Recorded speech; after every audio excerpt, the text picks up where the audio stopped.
बोलो गीता माता की जय। वसुदेव सुतं देवं कंस चारुण मर्दनं देवकी परमानंदं कृष्णं वन्दे जगद्गुरुं कृष्णं वन्दे जगद्गुरुं।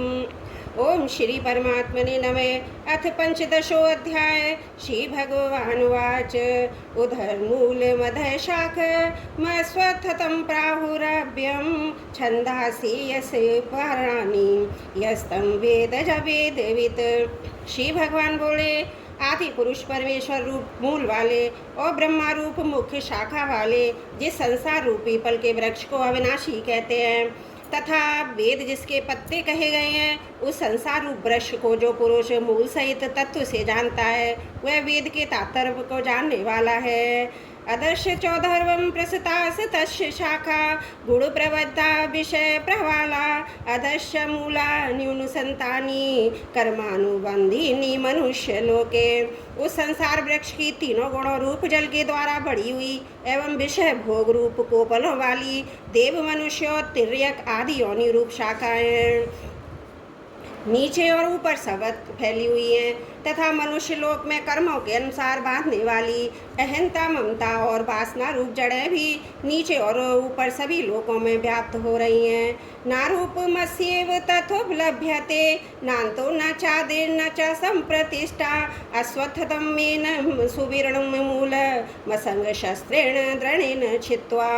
इस संसार वृक्ष का रूप जैसा कहा गया है वैसा यहाँ विचार काल में नहीं पाया जाता, क्योंकि ना तो इसका आदि है और ना अंत है तथा ना इसकी अच्छी प्रकार से स्थिति है। इसलिए इस अहंता ममता वासना रूप अति दृढ़ मूलों वाले संसार रूप पीपल के वृक्ष को दृढ़ वैराग्य रूप शस्त्र द्वारा काट कर ततः पदम तत् परिमार्गितव्यम यस्मिन् गता न निवर्तन्ति भुवः तमेव चादम पुरुषं प्रबद्धे यत प्रवृत्ति प्रसीता पुराणी। उसके पश्चात उस परम पद रूप परमेश्वर को भली भांति खोजना चाहिए जिससे गए हुए पुरुष फिर लौटकर संसार में नहीं आते और जिस परमेश्वर से इस पुरातन संसार वृक्ष की प्रवृत्ति विस्तार को प्राप्त हुई है उसी आदि पुरुष नारायण के मैं शरण में हूँ। इस प्रकार दृढ़ निश्चय कर इस परमेश्वर का मनन और निध्यासन करना चाहिए। निर्वाण मोहाजित संग दोषा अध्यात्म नित्या विनिवृत्त कामा द्वंद्वेर विमुक्ता सुख दुख सज्ञेर गज्जन्त्यो मूढ़ा पदमभ्यवतत।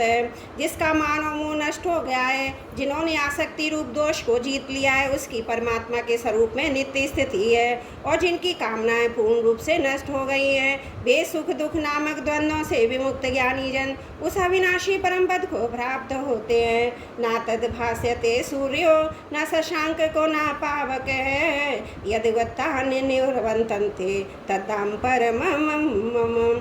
जिस परम पद को प्राप्त होकर मनुष्य लौट कर संसार में नहीं आते उस स्वयं प्रकाश परम पद को ना सूर्य प्रकाशित कर सकता है ना चंद्रमा ना अग्नि, वही मेरा परम धाम है।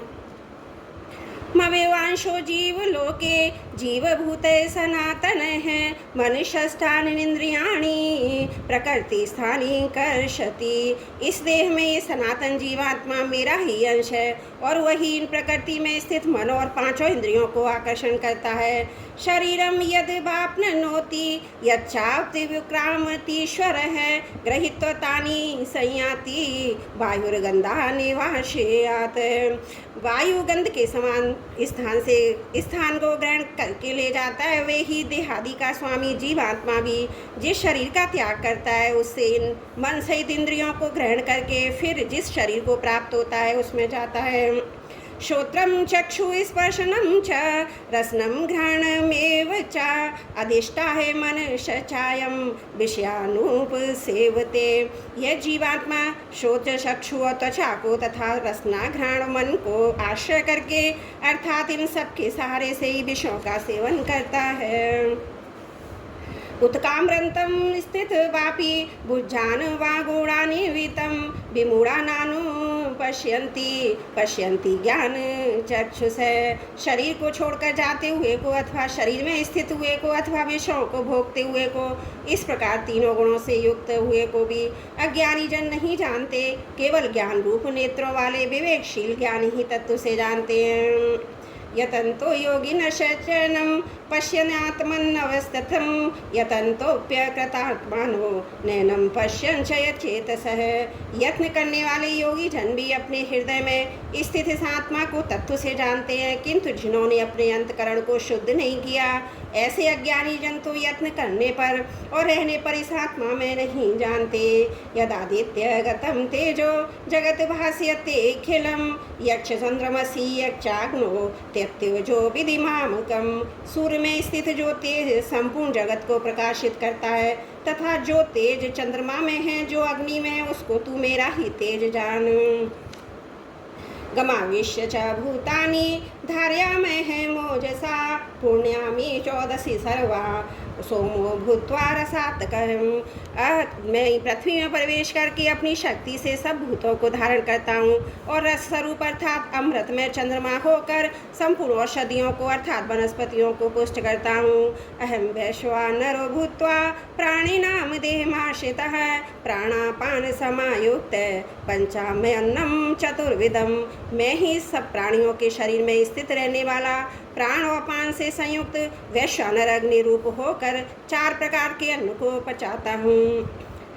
सर्वस्व चाहम यदि सन्निविष्टो मत स्मृत ज्ञानमपोहन्न चाह वेदेश्च सर्वैरहमेव वेद्यो वेदांत कृत वेद विदेव चाहम।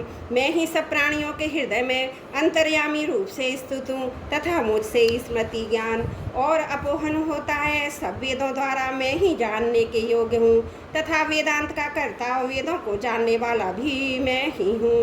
द्वाविशो पुरुषो लोके क्षरस अक्षर एव च क्षर सर्वाणि भूतानि कूटस्थोक्षर उच्यते।